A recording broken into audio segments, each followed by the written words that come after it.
Hello and welcome to this general election debate for U.S. Senate.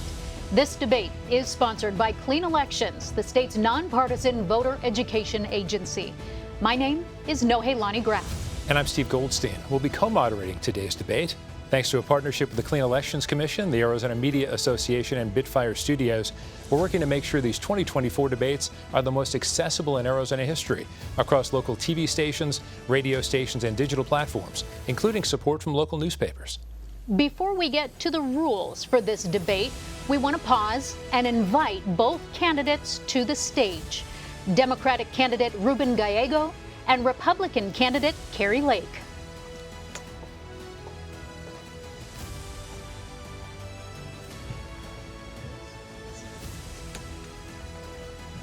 We thank you both for being here. We do want, for the benefit of voters watching or listening from home, to briefly explain the agreed upon rules for the hour ahead. Each candidate will have 2 minutes to make an opening statement and 1 minute for a closing statement. Candidates have drawn straws to determine that order. Throughout the debate, we will pose questions to each candidate, allow them to answer, and then make sure the other candidate has a chance to respond.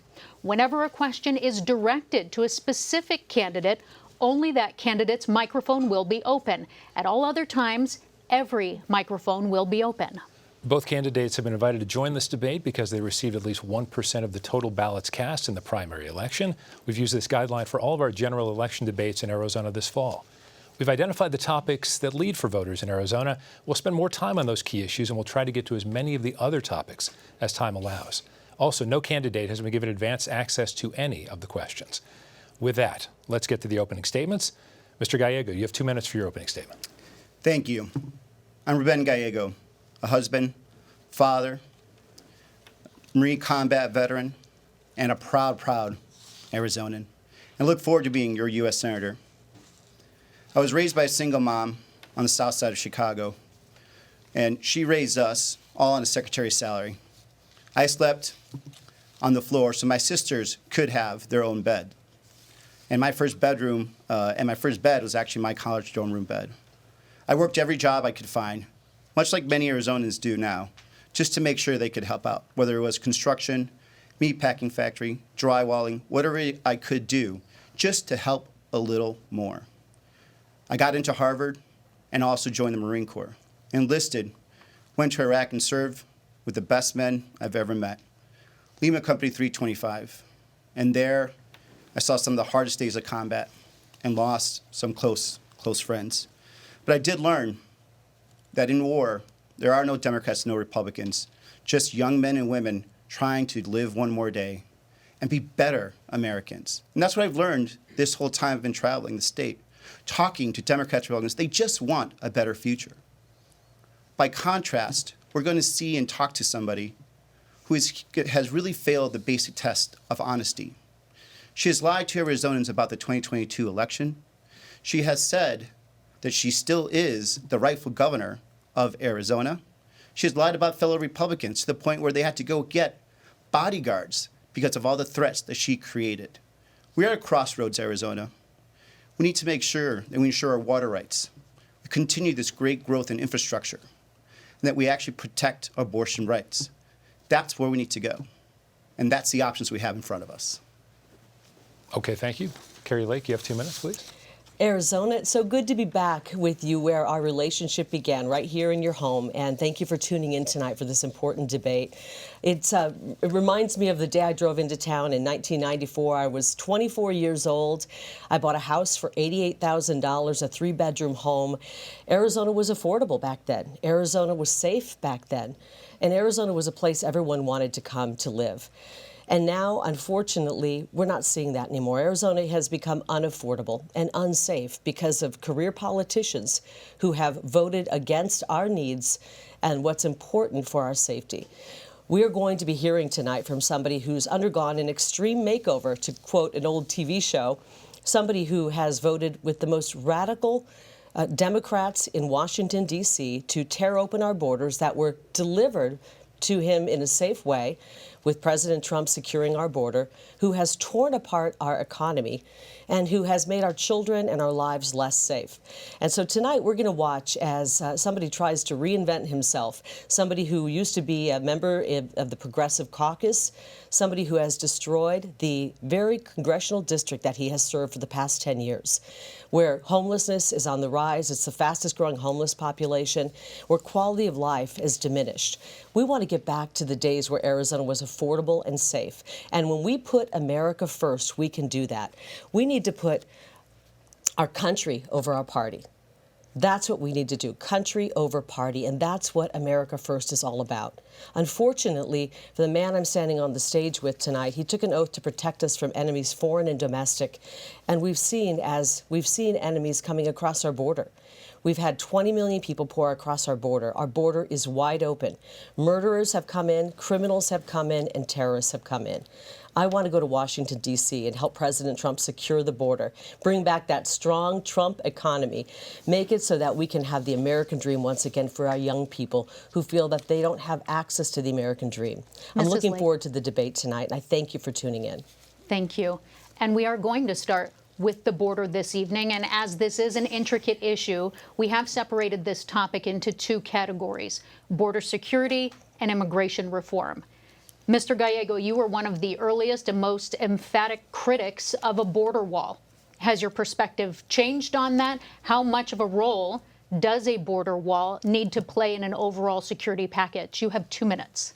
Well, I think a border wall is important to a security package, but it also has to be coupled with technology, manpower, and then laws that come behind that.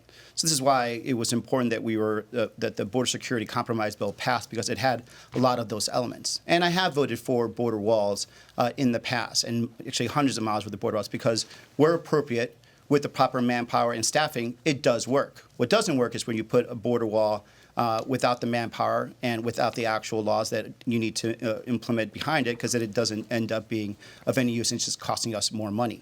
So this is why we focus on things such as the border security bill, right? Something that was extremely important. It was a compromise between the most conservative Republicans and Democrats to make sure that we brought some effort. This is something that the Border Patrol wanted and endorsed. It would have brought thousands of Border Patrol agents, thousands of asylum judges, thousands of ICE agents, as well as the technology that we needed at our ports of entries. And this is stuff that I heard from our Border Patrol union. I heard from the mayors that I've visited down there, our county officials, and they needed this and they wanted this. This is why it was very, very sad that Kari Lake came out and was against that bill. Even after it was carved off between the foreign policy aid and just solely standing, she was still against it. Not because there was a better option, but because she needs it. She needs this to be a border problem, because that solution would have brought a lot of the problems that we have under control. And look, from day one, I've worked in a bipartisan manner when it comes to this. One of the first things that I did when I got to Congress, I worked with Congresswoman Martha McSally, a Republican from Southern Arizona, to get veterans to join Border Patrol.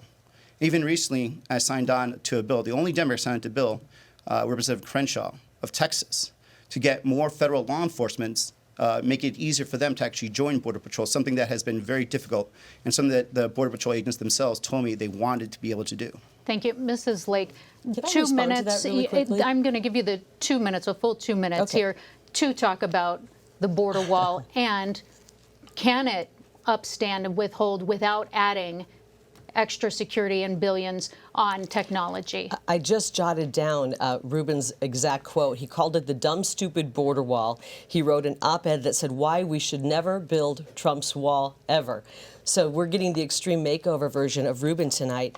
Ruben has voted against border security every step of the way. Remember, I covered the state for 27 years. I was in your home, and all that time we watched as career politicians said they were going to secure the border and give us border security, and they never did until President Trump came along and actually secured the border, but he had to do it with one hand tied behind his back because people like my opponent were fighting him every step of the way, would not give a penny for that border wall. That border wall keeps us safe. We've seen it here in Arizona because we've seen those areas where the border wall is there and people aren't coming through. Where there are gaps in it, people are pouring through.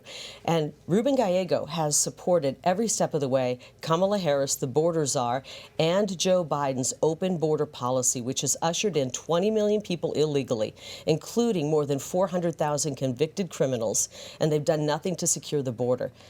The only piece of legislation that Mr. Gallego has put forth was not about border security. It was about removing the word illegal alien from anything in the federal government paperwork. He's more worried about semantics than our security.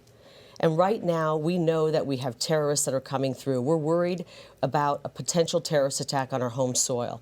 We want to be able to go for a jog in the morning like Lake and Riley did and not have to worry about being killed, raped, and murdered. And we're not safe because of the people that have come in. Ruben Gallego has empowered the cartels. I want to finish the border wall. On day one, my first piece of legislation will be to fully fund and expedite the construction of the border wall.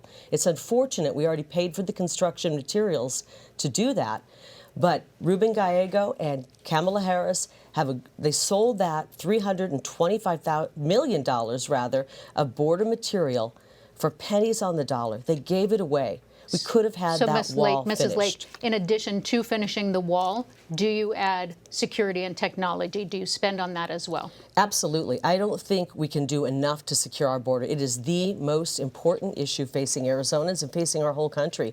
Every state is a border state right now because of this man's policies, this man's votes, which have been 100% open border. He sided with the cartels every step of the way and against the American people. And you and I are suffering because of it. Thank you, Mrs. Lake. Mr. Gallego, yeah, I'd like a minute to respond. To that. Yes. And do you support open borders?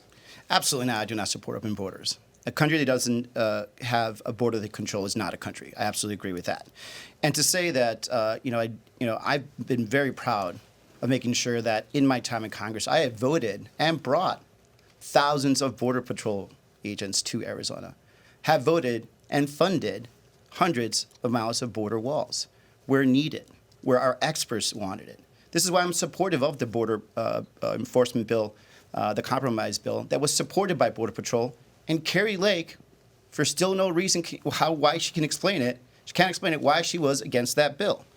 Now, this is why we have more support from border mayors than she does. As a matter of fact, there's one border mayor that started with her on the campaign, met with her in front of the border wall with her campaign sign, and now is supporting us because he knows that we're not just talk, we're not just rhetoric. We're here to bring the resources to actually control the border and not just use it as a talking point, which is what Kari Lake does. Mrs. Lake, a minute to respond.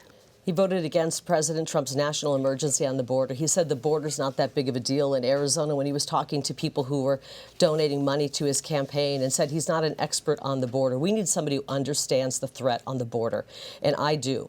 And President Trump does, and on day one, we're going to get busy undoing the damage caused by Kamala Harris, Joe Biden, and Ruben Gallego, who's voted with them 100% of the time. Can you imagine voting with the Kamala Harris and Joe Biden 100% of the time, especially when it comes to the border? You know, this isn't just about an open border.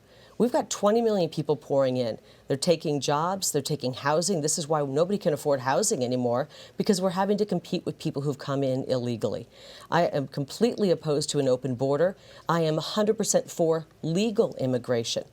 My mother-in-law came here legally, and all of the incredible immigrants of this country who came here legally are horrified by the votes that my opponent has taken. They're horrified by what Kamala Harris has done.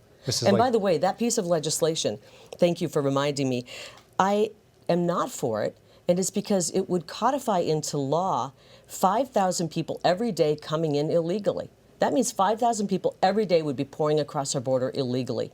That law did nothing to stop child sex trafficking. 350,000 children have been trafficked across our border since Ruben Gallego and Kamala Harris opened up that border. 350,000, and they've lost track of them. Mrs. Lake, let's move to a specific question, please, on that topic. Are there any elements of that bipartisan border bill you would have supported? Actually not, because it was not done properly. Okay. Listen, here's what happens in Washington, D.C. These guys meet in back rooms. They have an idea. They say, let's put a border deal together. Let's call it the Safe Border Act, whatever they call it, because they always call it something, and it's really usually the opposite. Then they throw a bunch of other stuff in there, and they never get to it. And the problem with this piece of legislation that I had a real problem with, Steve, was that they attached it to $115 billion in foreign money, and more money, our money, Arizona's money, going overseas to kill people. And when they couldn't get this passed because there was no bipartisan support, they may have had 3 different people writing it and pushing this, but there was no bipartisan support. 3 people supporting it. The senators were not bipartisan behind it, and in the House they weren't supporting it either. And the people weren't supporting it. So what they did is they separated it out, and Ruben Gallego voted to send another $60 billion to Ukraine.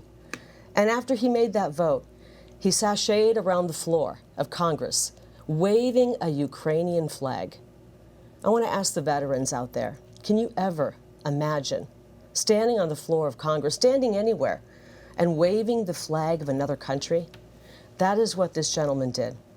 He sold us out. He sold us out to Ukraine. He spent $260 billion. He's voted for every penny of that, but he would not help President Trump build the border wall. Even when President Trump said to the Democrats, I want to make a deal when it comes to DACA. I want to make a deal when it comes to DACA. Let's make them citizens in exchange for helping me come up with money to build the border wall. And Ruben Gallego and the Democrats said no.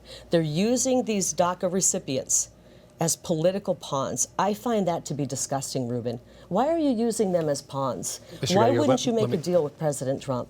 Let me have you jump in about that, specifically about the Dreamers. What's your level of support? Actually, I was What's the next step? actually in the room when I was negotiating this with General Kari, Chief of Staff of then President Trump. But we actually did agree to give the border wall for Dreamers. And then he came back and said, well, now we want to actually take and bring down more legal migration, take out green cards and everything else like that. That's actually not true.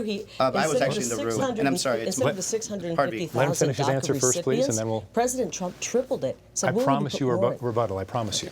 But back to this is something that actually she has been avoiding.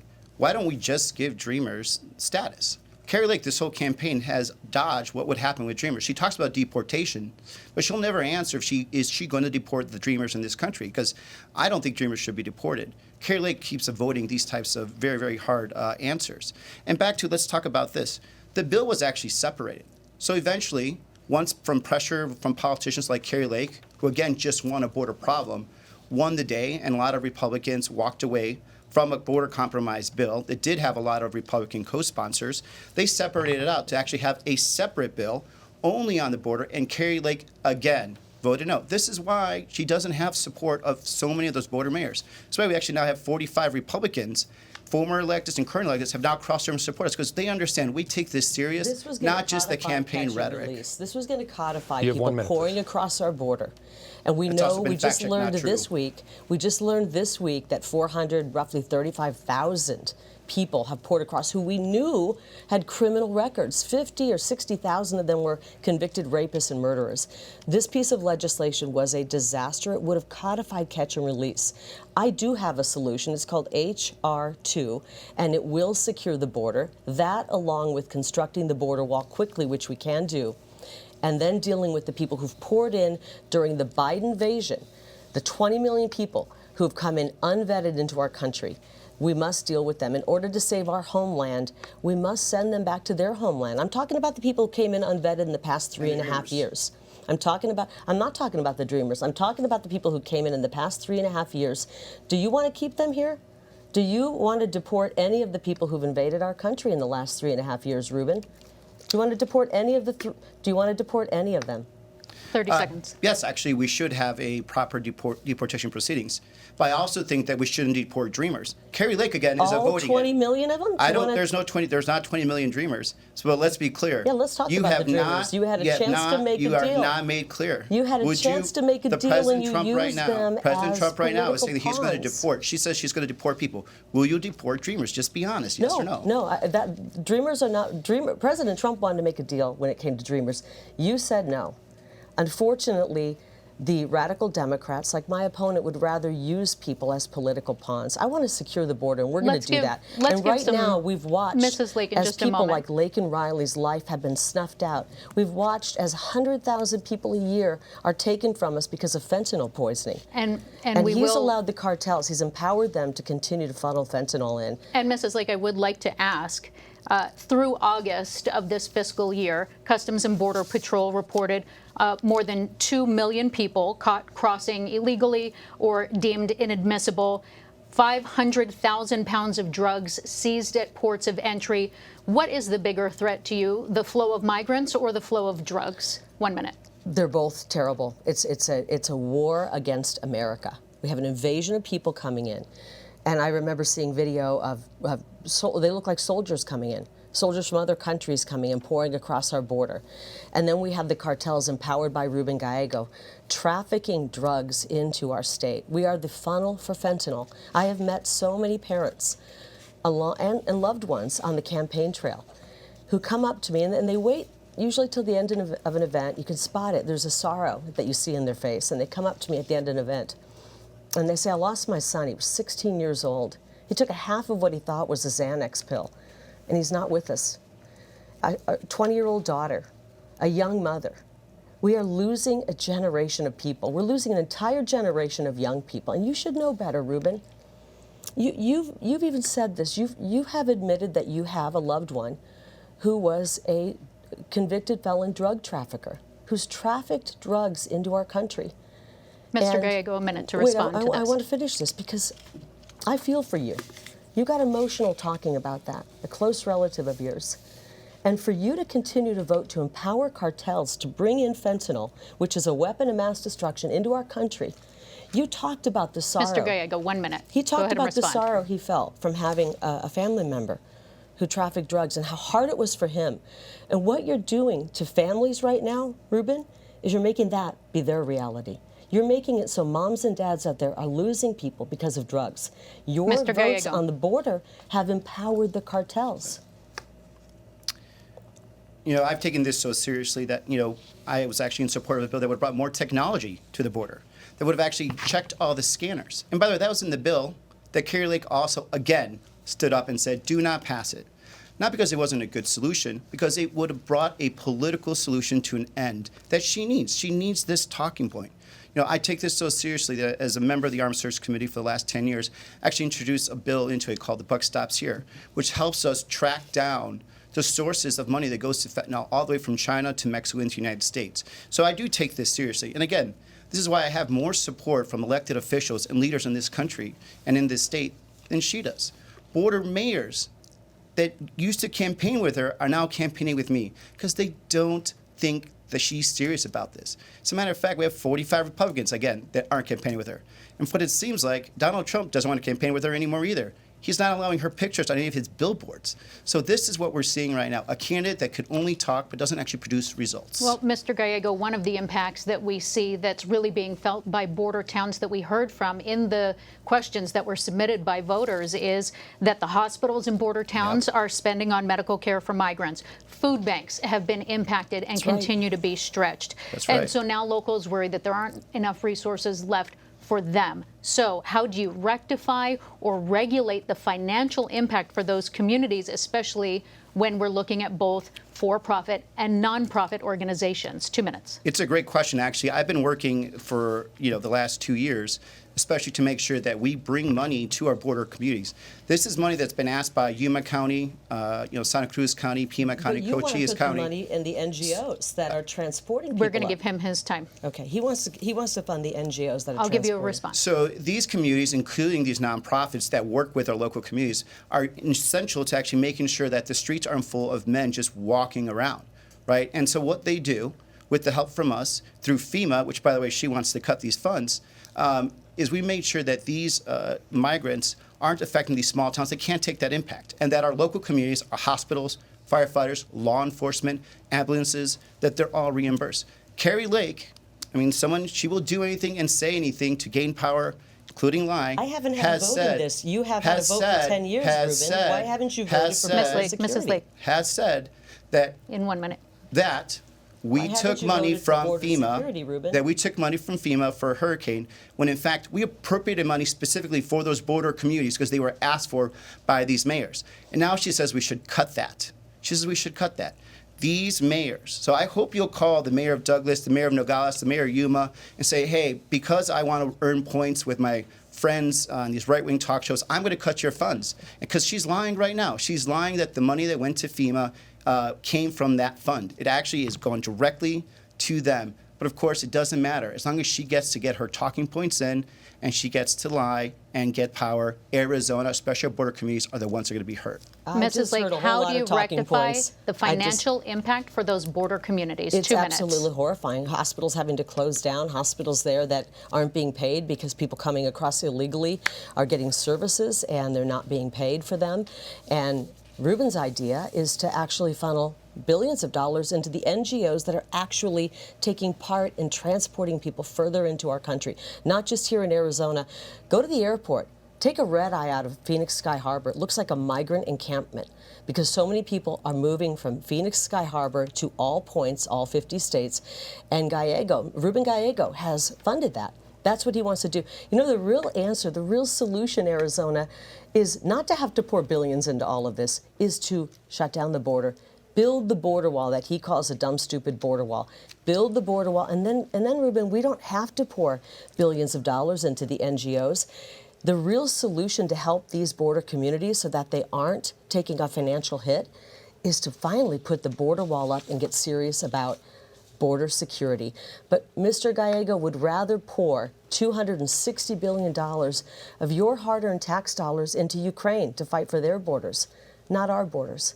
I want to protect you. That's why President Trump, my good friend, has called me Border Kari Lake. I love the nickname, and I'm going to go there to Washington, D.C. and help him build that border wall and secure the border. We can't afford what Kamala Harris and Ruben Gallego have done. Can you imagine he's voted with them 100% of the time for an open border? We're not safe because of it. Fentanyl's falling into the hands of our young people. It's affecting our economy. If you're out there working 1 or 2 jobs, when you bring 20 million people in, they're going to work for peanuts, especially under Ruben Gallego's plan, which is to pay for their housing and give them an EBT card with thousands of dollars on it to pay for their food.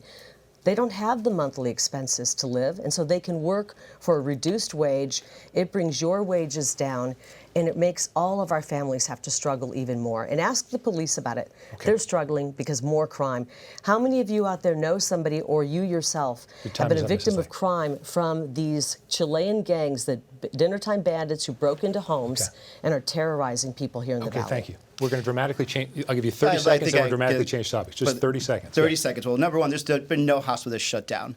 This money has actually been requested by the communities. This money has been requested by Nogales, by Santa Cruz. They've asked us to work with these nonprofits to release the pressure that they have. She would literally leave these towns abandoned. No, I would have you secure not the visited? border. I would Why secure have you the not border. visited them and talked to them? You've been to Mar-a-Lago more than you have to the border. If you had been to the border and actually talked to these towns, talked to these nonprofits, talked to these mayors, they would tell you, we need this or else we're going to have chaos. But you have you're more interested in the talking point. She wants the talking point and says she wants a solution. And Arizona's going to get hurt. Arizona's going to get hurt. You have hurt Arizona. I've been to the border we've more given you a times. chance on this. I've been to the border more times than you've probably been to Arizona. Mr. Gallego, let's switch topics to abortion, reproductive rights. If you were in the Senate, would you either vote to make abortion codified in the U.S. Constitution, or would you vote for a ban, or would you find somewhere in the middle? Do you think federal officials, federal government at this point should be involved in this issue at all? I would codify Roe. Okay. It is absolutely abhorrent that my 15-month-old daughter has less rights and control of her body than her mother and then her grandma. The fact that we have women that are now going to sepsis just so they could get a life-saving abortion. We have women that are traveling with their daughters that are victims of rape out of state so they could get an abortion. A 10-year-old baby girl, victim of incest, had to leave her home state and the comfort of her family to get an abortion. And the reason we need to codify that is because people like Kari Lake are the ones that make this a dangerous situation. This is a person who only 2 years ago, actually less than 2 years ago, said the 1864 territorial law, a law that said if you were an abortion provider, it was a mandatory 2-year sentence, and it had no exceptions for rape or incest, was a great law. She said it was a great law. She said she was thrilled when Roe was overturned. And then when she was disappointed to find out that the 1864 law, again, the one that had no exceptions for rape or incest, was not going to get enforced, she said, well, I hope the sheriffs will do their jobs. Can you imagine? Not true. We have it on tape. These are all your words on tape. Can you imagine Sheriff Joe Arpaio enforcing abortion laws? This is who Kari Lake is. She has told us what she would do. She said it. She said she was thrilled when Roe was overturned. And so, do we want politicians like Kari Lake to be involved in these very, very difficult decisions when they should be left to the woman, To the the doctor, states. and the family? Okay, Mrs. Lake, you have 2 minutes. It should be left to the states. I agree with Ruth Bader Ginsburg. She said this should be a decision left to the states. Everyone knew it was unconstitutional. And Arizona, and I want to speak to the women of Arizona. I'm the only woman on this stage right now. I don't think I'm standing next to a woman. And so I understand how difficult these choices may be. And we have the choice as Arizonans to decide what our abortion law will be. It's going to be up to us, and we're going to decide in November when we go and cast our ballot. And Ruben Gallego wants to take that choice away from us. He wants to take it back to the federal government in some back room with Chuck Schumer and decide what our abortion law will be here in Arizona. It's going to be up to us. I want us to have that choice, and whatever the law ends up being, whatever our choice ends up being, I will respect. I come from a large family. I'm the youngest of 9. And we had 8 girls, so I know a lot about women. I have a daughter myself, and I want to make sure that we have the choice to decide what our abortion law is here in Arizona. He knows, and Steve, you know this as well, we're running for federal office. This isn't going to be decided in the Senate. This is not. And I will tell you this, I will never pass a federal abortion ban, nor will I approve or vote for federal tax dollars being used for abortion. But here's what I will do, because I'm a mother and I care deeply about women.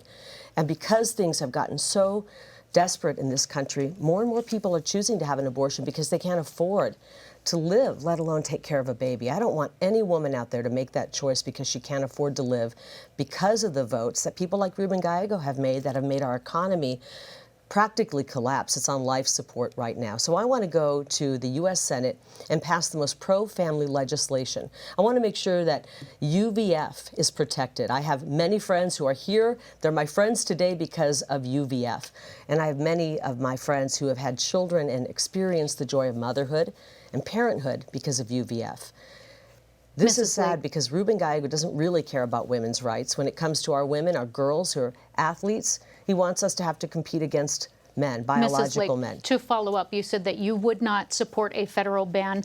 Do you stand No. by that if Proposition 139 here in Arizona that would override our state ban, would you still not pursue a federal ban? First of all, we don't have a state ban. We have a 15-week abortion law that was passed by both Democrats and Republicans, signed into law by both Hobbs and Governor Ducey. And so we don't have an abortion ban. But I will not pass a federal abortion ban in the United States Senate. Ruben Gallego wants to take the choice away from us. He doesn't really care about women's rights. If he cared about women's rights, first of all, I'm astounded that he actually knows the difference between a woman and a man, because I thought there were, 147 different genders. I do care about women's rights. I come from a family of women, and I have a daughter of my own and many nieces and nephews. And I care about Laken Riley's right to exist and live and be safe. But his votes have caused it to where people are pouring across our border, dangerous people, taking away the lives of women. I care about the ability for our daughters to be able to participate in athletics. He doesn't want that. And he doesn't care about your First Amendment right to the women out there who might disagree with him politically. He wants to censor you. So let's talk about women's rights. Women care about a lot of different issues, Ruben. I know you spent, $40 million on attack ads regarding abortion. Think of how many lives could have been saved and how many women could have been helped with $40 million. And think about what we could have done to help make our country a better place with all those attack ads. Mr. Gallego, Yes. I'm going to give you a minute to respond, and I Thank also you. want you to clarify, because you said you would vote to uphold Roe on a federal level. So that means that states can only intervene in the 3rd trimester. That's correct. We'd go back to what were the protections we had for the last 50 years on Roe. Now, Kari Lake also, I think, misspoke, to give her credit, where she said that the 15-week ban is good, and it's not a ban. There's also, within that current law, no exceptions for incest and rape. So again, we're going back to what she originally was saying not too long ago, when she said this very restrictive law that had no exceptions for rape or incest. that would have jailed providers was a great law. Someone that was willing to look at a mother and say, I know your daughter was raped, but she does not have a right to an abortion. She was willing to say that just 2 years ago. And now we're going to trust her? We're going to trust her now? I mean, this is the same person that's still lying about winning the 2022 election. And yet we're going to trust her. She's failed the basic test of honesty. Why would we trust her with our daughters? Mr. Gallego, Mrs. Can I Lake, I'm going respond to to that ask really you quickly? specifically. I want to ask Can you I just about respond real quickly to 30 what he seconds. said? He acts like he cares about us. I want to speak to the women out there, but when you look at his character and his background, he has been harassing women and being disparaging toward women from the very beginning. When he worked at City Hall, he had a complaint about a hostile work environment and being hostile toward women. He went over to the legislature, he had a sexual harassment filed against him in the legislature. People go crying out of his office. This is a man who is putting on his Extreme Makeover Act, and what you see behind the scenes is not somebody who cares about Mrs. women. Lake, we want to get some specifics for voters Sure. because you did mention that you have a plan to support those catch services. So things like state foster and adoptive services, mental health services for women in postpartum care. What is your plan to support those services? I'm so 1 glad minute, you please. mentioned that because that gets mentioned so infrequently in this discussion. You talked about we've talked about abortion, but we haven't talked about adoption. And there's so many families out there who would love to adopt a child. I just saw a statistic and it broke my heart. It said that 60% of women who have an abortion would have chosen not to have one if they knew there was financial help out there or emotional help. And so if we are just offering a little bit of help to women, they will choose to have that baby. And so I want to make sure that those choices are out there. And a lot of these you mentioned are state programs, so that would be done at the state level. But anything we can do in the federal government to assist in that, we need bigger families. We need families out there. Our birth rate is dropping to a precipitous level, actually dangerous. And we can't just import new populations. We want to have families growing. And so I want to make sure we've got child tax credit, we have support. You know, I just believe deeply in how beautiful and wonderful families are, coming from a big family myself. Thank you. We didn't have much, but we had love, and a big family is a really special thing. So I want to make sure that women have Lake. that And ability. Mr. Gallego, 1 minute. Would you try to work in something on a federal level to provide better services for families who are trying to afford their children, and if any of the stricter state abortion bans are upheld? Well, certainly we 1 should minute. make sure we continue with some of the great work we did with the child tax credit. That brought childhood poverty down by 60%, which, by the way, Kari Lake was against when the bill was on the floor. We should also move into child care. Right now, child care is more expensive than sending your kid to ASU. So these are the things that we should be doing as often as we can to make sure that we're making, every day a little better. I'd like to do also just to point out that there was just a lot of personal hits that were just thrown there, and we won't go through every lie, but I would actually be interested in doing that because I'm curious why you have the an intern current fired. the current Why did state you have an intern representative fired? The state representative she actually complained about being harassed. that she is talking about actually sent her an email asking her to stop because what she claims happened did not happen. We're actually friends, and she's supporting us. She's supporting this campaign. Number two, this is a trend you're going to see with Kari Lake. Whenever she doesn't have an answer, she just goes for a personal attack because she has no good answer on abortion. She will ban abortions. She was willing to tell a mom that your daughter cannot have an abortion even if she was raped just 2 years ago. We're going to move on. We're going to move on to the economy because both of you have a lot of things to say about that. Mrs. Lake, I want to ask you a very specific question. And I want to get some ideas from you because there are a lot of people who are in the state of Arizona who, regardless of the stock market going up or unemployment being low, they're wondering, they're struggling right now. They have to work two jobs. They're not sure what to do. But what does a living wage look like to you? And how, as a senator, would you help people in Arizona get to a point where they could afford housing? They don't feel like they're up against the wall every month. I'm so glad you're asking these questions because this is the #1 issue for Arizonans. There's so many big problems right now, but people are struggling. I was talking to a woman in the West Valley, and she'll remember the conversation we had. She talked about how she volunteers, and she's volunteered for decades at the food bank, even giving food, volunteering her time. And she said, for the first time in my life, I've had to go to that food bank and ask for help because I don't have enough money to get through the end of the week. And so we have to do something. And it starts with bringing down the cost of everything. The cost of everything. We have been affected most, especially in Ruben Gallego's district, with inflation. Housing prices are on the rise. They've gone up 35%. I talked about when I first moved here and bought a house, a 3-bedroom house for $88,000. It's not affordable. And it goes right back to the American Rescue Act, the American Rescue Plan, which was anything but a rescue. It actually sent us spiraling and put our economy on life support. Obama and Obama's Treasury Secretary warned Ruben Gallego and the Democrats, do not sign this piece of legislation into law or it will send inflation skyrocketing up. That's exactly what they did. They did not heed the warning. They signed it into law, and that's why the price of everything has gone up. The price of eggs up over 100%. The average monthly mortgage payment has gone up 105% here in Arizona. And we have 3 cities that actually have the highest jump in rent payments every single month, and that's Tucson, Mesa, and Phoenix. So one of the things I want to do is secure the border. When you have 20 million people and we're competing for goods and services with people, it's a basic supply and demand. But we also have to work to bring down the cost of everything, and we have to make sure that we're not printing money and bringing inflation up. There's only one entity that can create inflation. That is the government. They have pushed for more spending, more spending, more spending, and that means more printing of money. And that's why your dollar is only worth 75 cents today. It was worth $1 under President Trump. It's only 75 cents under Kamala Harris. 1 minute to respond. How do you make living more affordable for your constituents? Well, first of all, the minimum wage should be $15, and it should be pegged to inflation, so it actually keeps moving up. Number 2, you fight inflation by actually looking at how you can bring down costs. Number 1, we have a big opportunity right now. We need to stop the merger of the grocery stores in Arizona. By allowing Kroger and Albertsons to merge, they're going to have 70% of all grocery store controlling customers. That'll raise prices. And we already saw a lot of the grocery stores already gouging our consumers. Kari Lake, by the way, went on record and says she didn't think there was any gouging of consumers at grocery stores, even though executives from these grocery stores under oath said they did do it. But we also need to continue doing some of the things that we have done. We've passed legislation that mandates that our government negotiates the prices of prescription drugs. We've capped insulin at $35. Next year's seniors, they're going to have their prescription drugs capped at a total of $2,000.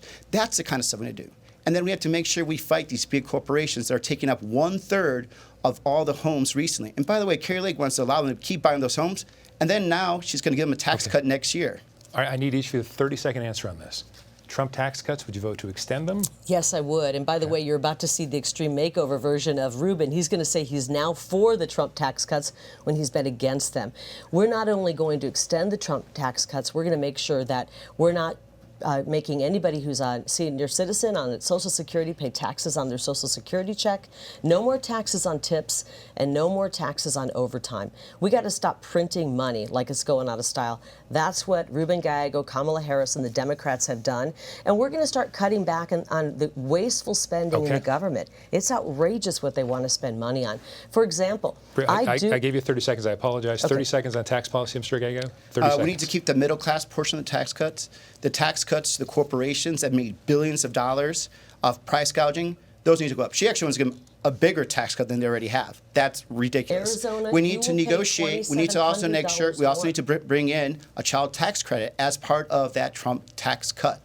But giving more tax cuts to people that haven't been paying their fair share and price gouging our Arizonans at the same time is unfair, and Kari Lake will do that. Thank you. So Mrs. Lake, I'm going to ask you because you mentioned it cuts. specifically. You mentioned Social Security specifically. Yeah. How do you maintain it? Because Arizona has one of the highest populations of seniors, and they're worried about this. How do you maintain Social Security without privatizing it? 30 seconds, please. I want people who are on Social Security to know you have paid into that. That is an insurance benefit you've paid into, and we are not touching that. Ruben Gallego, Kamala Harris, and the Democrats will decimate it. They want to make it so you can't, the age that you have to be to qualify to get your Social Security, they want to raise that, and they also want to take Medicare. He promised he wouldn't touch Medicare. They wouldn't raise or ruin Medicare and touch it, and they have. He wants Medicare for all, which really means Medicaid for all, and that will be a disaster for Arizona families. I have to mention the prescription drug prices. He touts that he brought that down. His vote in the Inflation Reduction Act actually caused medications to go up for people on Part Thank D. you. 57% increase in price. Thank you. Because of Mr. his Gallego, vote. I'm going to give you 1 minute to respond to that and also talk about Social Security. Sure, and this has been fact-checked. We did not support, did not raise Social Security. As a matter of fact, we've actually increased the solvency of Medicare by negotiating for drugs. For the first time, our pharma has to negotiate for the cost of drugs to our seniors. The fact that she wants to keep that, I don't even know where to go with that. Social Security has to be saved. I've been working since the age of 14. The money that I put into Social Security when I was working in the meatpacking factory is the money that I've earned. My mom's about to join the community too. She's about to be retired. I want her to have Social Security, and there's so many Arizonans that rely on it. But the way to do that is to be realistic. We need to raise the cap when it comes to security. People that make more than $400,000 a year are going to have the caps raised, and that's going to increase the solvency and payout of Social Security 100% all the way to 2060. That's how we bring security. That's how this is done. And this has been checked by economists, and that's the best way you could do that to make sure it happens. Done this? You This have is like a we'll give you 30 Democrat seconds, president. please. He's got a Democrat president. I think we have a Democrat president. I don't know, frankly, who's running the country right now. But why haven't you done that, Ruben? We've had a Democrat president. Your Jump in. first day on the job. Actually do your have a first day bill. on the job was 10 years ago. So I actually And do you have a haven't done it. bill, Social Security Act of 2100, that exactly does that. And love to have the Republicans not stop the bill and filibuster it also. But of course, I'll continue working on that. And this is the difference between me and Kari Lake. Like, I actually try to work on things. She just has talking points. So just talk and not really know what she's saying. Well, This is, it's interesting because he's voted with Kamala Harris and Joe Biden. Arizona, you got to know this. He's voted with Kamala Harris and Joe Biden 100% of the time. He wants to act like he's bipartisan. He was the leader of the Progressive Caucus. That's where all the ideas that we scratch our head and go, who came up with these crazy ideas, come from. This is like, I'm going to cut you off so we can move on to other topics. Okay. We're almost running out of time. So, two hottest summers in recorded history, last couple of summers in Phoenix. Whether it is human caused or whether it is cyclical, there certainly is a climate difference going on here in Arizona. What are some ideas you have to make sure we're ready to have enough energy and enough water here in the state if, in fact, we do get hotter? Well, I wouldn't do what the Democrats did, which was take a great energy policy that President Trump had put in place and decimated on day one, hour one, like Joe Biden did with the support of my opponent. We definitely can't do that. We need to bring back and start building the Keystone XL pipeline and continue, as President Trump says, to drill, baby, drill. I want to look at all sources of energy. We absolutely need plentiful energy that's inexpensive and reliable. We want reliable energy. The price of electricity has gone up some 30%. I was reading an article the other day of a woman who's a retiree who has to keep her house at 83. She keeps the windows and shades closed because she just can't afford to cool her house. We need to bring the price of energy down. And unfortunately, with the moves the Democrats did right when they got into office, it caused a spike in energy prices. Only now are they realizing they're in trouble, and they're starting to drill once again. But the Democrats want us to be reliant on foreign energy. Foreign energy with Middle East and Venezuela. They don't want us to have our own energy. We've got to look at all sources of energy. I want to look at everything. Everything should be on the table to use that's, like I said, cheap and reliable. Mr. Gallego, we'll give you 2 minutes to respond to that. Environment plus energy. well, look, we have to first accept that climate change is happening. And so we prepare by that by actually having a very resilient grid. We need to bring in more baseload energy, and that's going to have to be nuclear. That's the quickest thing we could do to make sure that we could continue the growth that we have in Arizona with the manufacturing and residential to make sure that we can meet that. Number two, she didn't bring up water. This is Arizona. She should have brought up water. But we need to make sure that we're making water investments to deal with the drought that is caused by climate change. So that means we need to make sure that we have more water reclamation projects. We're going to have more transference projects. We're going to have to cover our canals to stop evaporation. In the 2026 negotiations that are coming up, we're probably going to have to cut about 760 acre-feet of water, which is going to be very dangerous to some of our farmers. Are going to be shut off from that.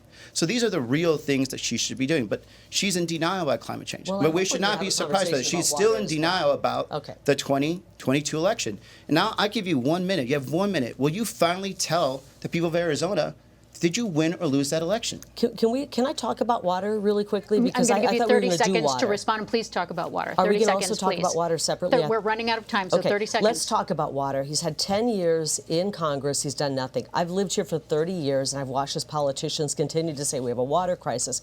We are in the West, and we need to look at long-term solutions. I'm not talking about fighting over a drop of water. We can conserve, but we can't conserve our way out of this crisis. Otherwise, we'll end up giving the short end of the stick to our ag community and our ranchers, and we'll have a food crisis before we have a water crisis. I want to go to Washington, D.C. and work on true solutions, piping in fresh water, desalination, but finally, for once and for all, bringing in new sources of water to the West. The West is growing.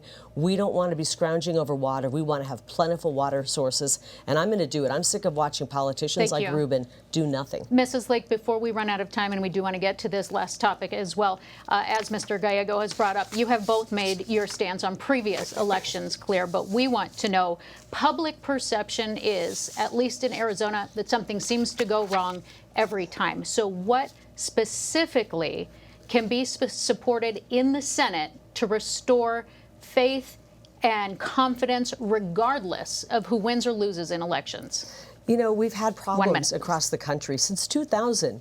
One year the Democrats are mad, the next year the Republicans are. We've got problems with our elections. And there's no doubt about it. The people of Arizona have been burned. They're tired of hearing about hiccups and loopholes and problems that happen on Election Day. We just want to make sure that our legal vote counts. My opponent wants illegal votes to count. He actually voted twice to have illegals vote. He voted against the SAVE Act, which would prevent illegals from voting. I want every legal vote to count. I don't care if you are the most liberal Democrat or the most conservative Republican, or where most of Arizona is, somewhere in between. I want every legal vote to count. My solution would be, let's get back to something closer to what we used to have. Election day, paper ballots, and we know the results right there on the night of the election. But we definitely can't have people pouring across our country illegally voting. Not only does he want to let them vote, he wants to give them all asylum. And we've got to stop this nonsense at the border and restore our country. 1 minute to respond. This is Kari Lake. Whenever she doesn't have an answer, she goes to the border to a personal hit. Number one, this has already been fact-checked. I'm not for illegals voting. Number two, this is a person that has shown no leadership and has been quite the opposite. She has caused harm to Arizona. She's caused harm and has made it a laughing stock, and that's dangerous. She has 14 lawsuits. She's currently suing to be reinstated as governor. She has caused Stephen Richer, a Republican, a good Republican, to have to go get private security because of all her threats that she caused upon him, to the point where he sued for defamation, and she admitted that she lied about him. Now she's just waiting for the judge to say how much she's going to have to pay him. And Bill Gates, another Republican, and Clint Hickman. So this is what we're talking about. She just also said that she wants to get rid of vote by mail. So what we're seeing here is Kari Lake, again, who still has not accepted that she lost the 2022 election. She is dangerous to Arizona. She will say anything. She will do anything to win. But Arizona is the one that is losing right now. 30 seconds. How do you address public perception when it comes to elections and feeling confident? Well, what you do is what you actually have seen Secretary of State Fontes, Republican county supervisors, as well as county recorders. You show leadership. You go and you go through the process. You work in a bipartisan manner to actually instill trust and have people learn about the process, not actually do what Kari Lake does. She exploits it. She has a nonprofit to fight the steal, but we don't even know what she's been using the money for. As a matter of fact, she's still holding up the judge in terms of discovery so he could see how much she owes Stephen Richer for lying about the election. Right, thank you. And 30 seconds to respond. I've never lied to the people of Arizona. I want to put that out right now. Unfortunately, we're watching the great, extreme makeover of Ruben Gallego, but I've never lied to the people of Arizona, and I just want to have honest elections. I apologize. I want to make sure that I get to your closing statements. My vote to count and your vote to count. Because it is time. Our time is up, so we want to get to your closing statements. Make sure that you have that full minute to keep us on time. We will politely cut you off when we get to the end of the minute. Mr. Gallego, you do have the first closing statement. Your time starts now. Well, thank you, Arizona. Look, I'm a very lucky man. I'm just lucky to be born in the best country in this world. And, by all accounts, I shouldn't even be here. My mom raised us alone. And, through real belief in the American dream and a real want to succeed, I got to where I am. And my sisters. We have doctors, we have teachers, we have businesswomen in our small family. And we are a true story of the American dream. And I want every Arizonan to be able to fulfill that and have that opportunity. But you have dangerous situation. We're at a crossroads here. We have dangerous leaders like Kari Lake who will lie to you. She's still lying to you right now. She is trying to take away your vote and disrespecting you by saying that she still won the 2022 election. How could you trust someone like that who's willing to lie to you all the way to the end? This is better. Arizona, we are better than this. And we are a great state that's going to be becoming greater if we work together and not divided. That's your time.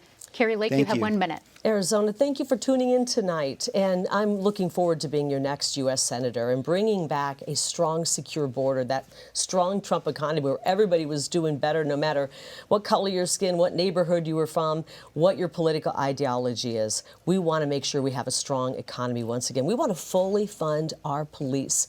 My opponent called to defund the police when he was marching in the BLM riots and calling police officers racist and actually the bad guys. And that's very unfortunate. I want every police officer and their family to know I fully support you. We will fully fund the police. We're going to need you to make our streets safe again after all of the crime that's poured in with an open border. On day one, we're going to get to work to secure the border. We're going to get the criminals who've invaded our country out, and we're going to bring back that strong, thriving economy. And I want to tell something out there if there's any kiddos watching. I don't want you to worry. I want you to dream really big. I want you to know that we're going to turn this country around and your American dream will become reality. Thank you both for being Arizona. here tonight. We appreciate your time. And that is all the you. time that we have, and we thank you for watching.